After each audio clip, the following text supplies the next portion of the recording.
Now we look at Mark Fidrych, a man who was the biggest star in baseball for just one glorious season. But the fans haven't forgotten him. They ask about him. They still laugh about him, and they spread rumors about what he's doing. The tall, gangly kid with the incredible arm, the big feet, the giant steps, like a huge wingless bird strutting across the diamond. No, this is where I used to play ball. You know, this is where it all started in life.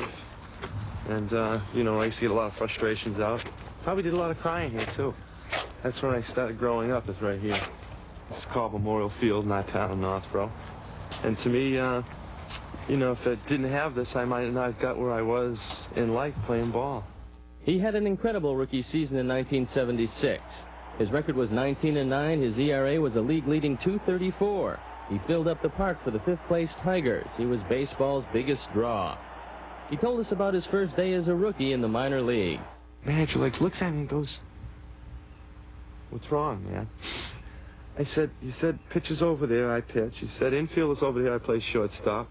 You said catch is over there, I don't go there because I've only caught once. And outfielders are over there, and I play the outfield if I don't pitch. And I play, you know, I play other positions." He goes, "Oh, God, what do we got here?" And he goes, and Joe Moore, and the guy was from Massachusetts, too, the manager, you know, Joe Lewis. And he just says, "Oh, you're from Mass, right, Mark?" I said, "Yeah." He goes, "What'd they sign you up as?" I said, what's your contract say on the bottom line?" It said pitcher, but my scout told me to tell you that I play other positions because when he signed me, he saw me playing left field. He saw me come in and throw to one batter. That was it. The scout saw me throw to one batter. And, you know, he even told me, he goes, "You're a pitcher. Get over there, will you?" Forget infield, forget outfield. You no longer do that anymore. This is a different kind of baseball. It's you're a pitcher, and that's it. So that's when I became a full-fledged pitcher. Fidrych started the All-Star game in 1976. The fans loved him. They called him Bird after Sesame Street's Big Bird. They loved his style, the way he'd talk to the baseball, or fill up the hole on the pitcher's mound. People thought I was strange. I didn't think anything of it until people started saying, "Hey, you know what you're doing out there?" "Ah, pitching." "Oh, before you pitch." I mean, yeah, filling up the hole. I don't like it. You want me to get the ground crew out here every time? I mean, you know, stop the game, ground crew, you know, fix the mound, you know? I mean, because eventually then I wear into my own hole. You know what I'm saying? And it was a thing of, why go into someone else's hole? That's the way he pitches. Pitch the way you pitch, and if he wants to go in your hole, let him, you know? So yeah, I just always filled it up. I mean, it was weird. People thought, you know, and I was not conscious of it. You know, I just did it naturally, and people thought it was weird. I mean, writers, that's what made writers start going, you know, "Oh, we got someone different here." They said I was talking the ball. Here I am, I'm on the mound going, "Okay, I got a guy on first base now. I got this guy coming up." I'm talking to myself. It was like getting some nerves off you, going, "God, I'm in trouble again. How am I going to get out of this?" Okay, calm down, relax. And that's just what I do. See, that's one thing about the Tigers. They let me be what I wanted to. They didn't come up and say, "Hey, Mark, get a haircut. Hey, Mark, shave. Hey, Mark, take that T-shirt off." They said, "Mark, here, you know, if we try to change you, you might not be able to play baseball. Do what you want to do." You know, because they knew I had enough smarts, you know, not to be, you know, weird. You know, they knew I was intelligent a little bit, but this is the way I had to live. He began his second year by winning his first 6 games. It looked like there was no stopping him, but then came the shoulder injury, sudden bewilderment and pain. But he didn't stop pushing himself. So I went out and started another game, and that was against the White Sox at Detroit.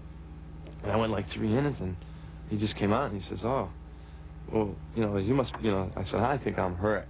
You know, I mean, I'm going to have to give in. You know, there's something wrong with your shoulder." He goes, "Yeah, I guess so." And then it just, after that, it was never the same. And then just recently I went and, you know, just got tested on. You know, you have 2 tears in the rotacuff and had an overgrowth in the bone under the armpit. That was doing it all. But back then, they couldn't diagnose that kind of stuff because the modernization wasn't there. Ironically, the arthroscopic surgery that might have saved his career was perfected a few years later. Why hadn't he had it done?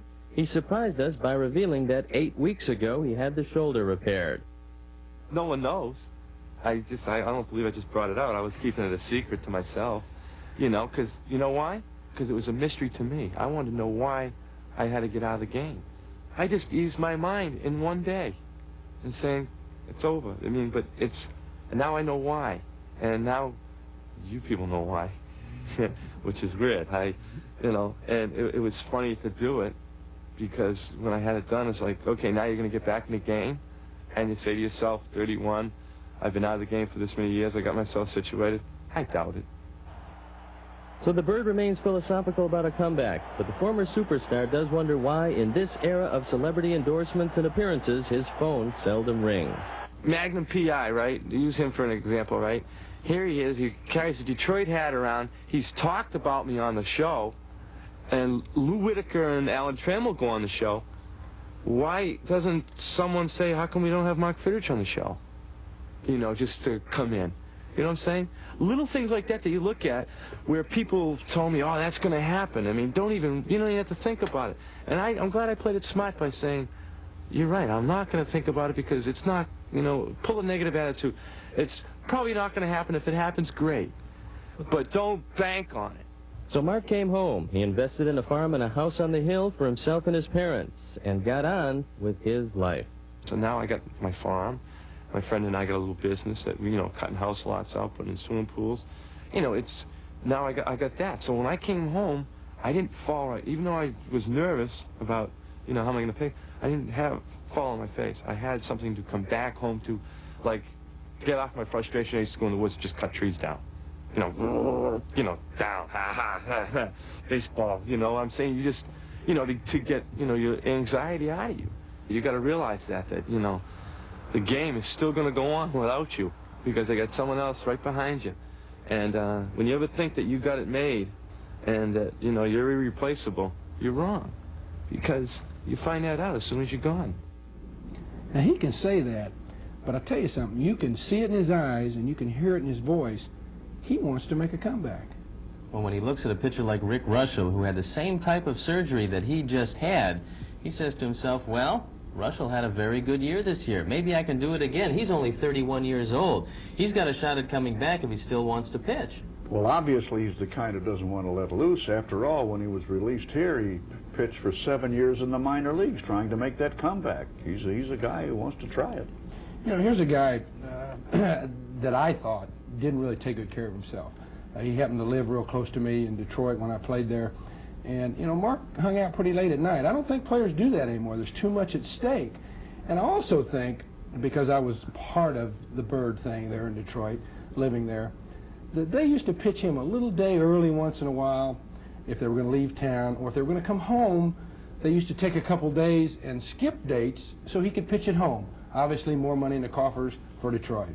Well, now he's retired and kind of hanging around the house, and you never know how people are going to react to retirement. I remember when I retired, my biggest worry was that women wouldn't date guys who didn't wear a uniform. So I was thinking of becoming a mailman, but they wouldn't let me do that. A mailman, Steve, huh? I can see it now, John. Neither rain, nor sleet, nor snow, nor storm, nor dark dead of night can stop this courier from the swift completion of his appointed rounds, like Marion at 9 o'clock, Elizabeth at 11.